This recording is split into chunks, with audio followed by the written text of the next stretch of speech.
having discriminated against conservatives. He says he will sign an executive order this week aimed at penalizing those banks. Joining us now to discuss is Michael Busler, professor of finance at Stockton University, economist and public policy analyst.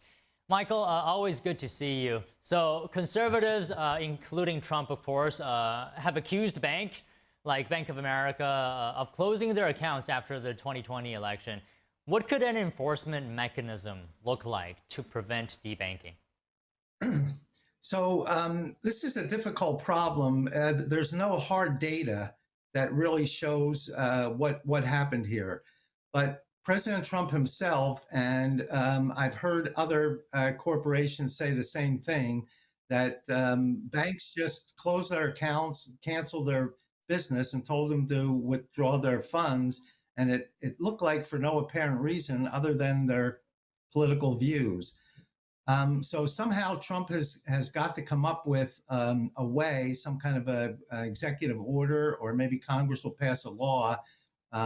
It's kind of already illegal to discriminate against a company for political views. But Trump has got to come up with some way, and this is not going to be easy, because if a bank says, look, we find it's in our best interest not to have this company as a customer anymore, we'll have to prove that the reason is for their political views. So this is very difficult to do. Typically, the way these things are enforced is that the bank regulators who regulate the banking industry very heavily, somehow there has to be a mechanism, or there will be a mechanism put in for the regulators to be able to prevent something like this from happening. But again, it's going to be very difficult to prove and to enforce. Do you think oversight is needed, federal oversight in this situation? And is there any precedent for government interference or intervention, rather, in banking access? Yeah, so as I said, the banking industry is highly regulated because so much money is involved, and we have what's called a fractional banking system, where only a fraction of deposits are actually in the bank. The rest of it is lent out. So it's very heavily regulated to make sure banks don't collapse.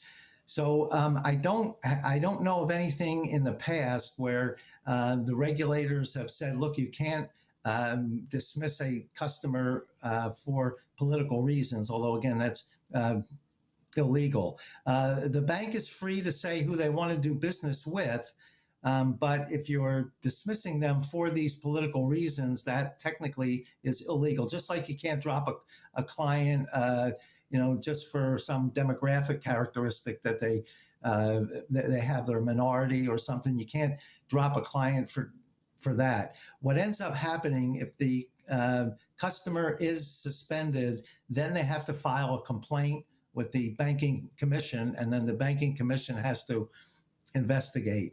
I think what's more likely to be done is that the regulators will just let them know, whatever you've been doing in the past, we don't approve of that anymore.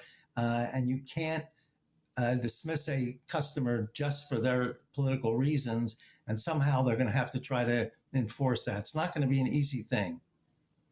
So I want to respond to a point you mentioned, that dropping a client for political reasons is illegal. Speaking in principle, then, what is the difference between the federal government pulling funding from a group, an institution or entity, whatever, because the government disagrees with the actions or the ideology of this group, compared to when a private bank denies service for similar reasons?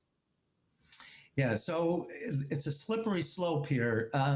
The current administration doesn't want DEI rules enforced, and most companies are kind of going along with that. But suppose a company doesn't, and they say, look, we believe in diversity, equity, and inclusion, and you can't tell us that we can look at different customers because we want to give favorable treatment to some because we believe in DEI. So it's very difficult. Here you're looking at saying, look, you can't dismiss a customer or give somebody favorable advantage for political views.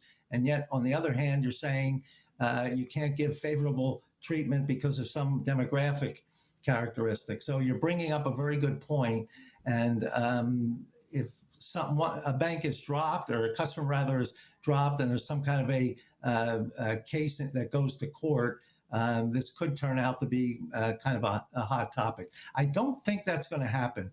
Most of the banks, they kind of want to go along with what the administration says. And according to what President Trump says, the prior administration had it out for companies that have conservative views.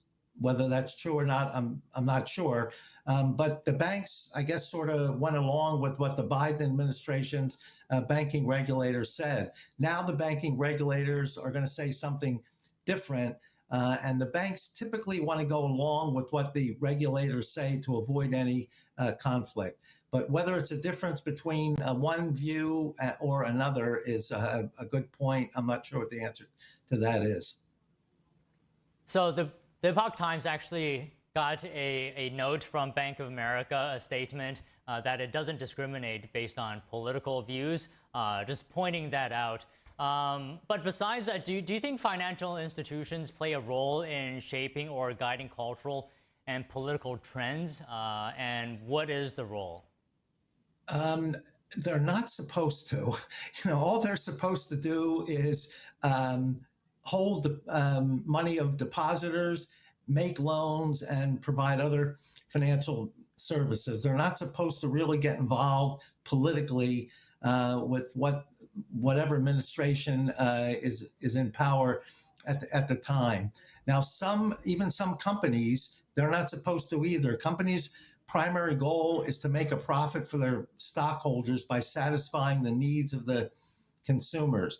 But when companies start saying, like they did in the prior term, well, we're going to have more of this diversity, equity, and inclusion, when it ended up hurting corporate profits, then the stockholders said, well, listen, we got to forget doing that. Let's just go back to what the basic principles are. So again, this is a very, very difficult thing, but banks are supposed to give financial services and not have any political views. Now, the government does influence some of their lending. For instance, the government has these opportunity zones where there's very favorable tax treatment to somebody going in to develop in these areas, and they encourage the banks to make loans in that area. So the government does some of this, and again, you have to be careful about how much you want to do and how much not. The bottom line for banks is they have to maximize shareholder value, and whatever they do to maximize that value is what their function is, not necessarily to sway any political or cultural views. Do you think Trump's executive order will make the banking system more neutral? I think it'll start. It's mostly what the regulators will do. If they find that some of this pattern exists, and they may ask some of the customers that have been dropped by banks about it, and they may ask the banks, look, you canceled one of your customers. Why was that? Well, if it's because reasons that they defaulted on the loan and they've overdrawn their checking account and there's reasons for it, that's one thing. But if somebody is a very good customer, makes loan payments on time, never defaults on anything, keeps a nice balance in their checking account, and they're dropped for no apparent financial reason, then I think the regulators are going to look at that and try to find out why. If it turns out to be it's for a political reason, there will be some repercussions for the bank. Well, all right. It's an interesting topic. There's a fine line here to walk, and it's quite difficult. But thank you for the conversation today, Michael. Yes. Thank you. My pleasure. Coming up, Switzerland's president meets with Secretary of State Marco Rubio. The meeting comes as Swiss officials try to avert a third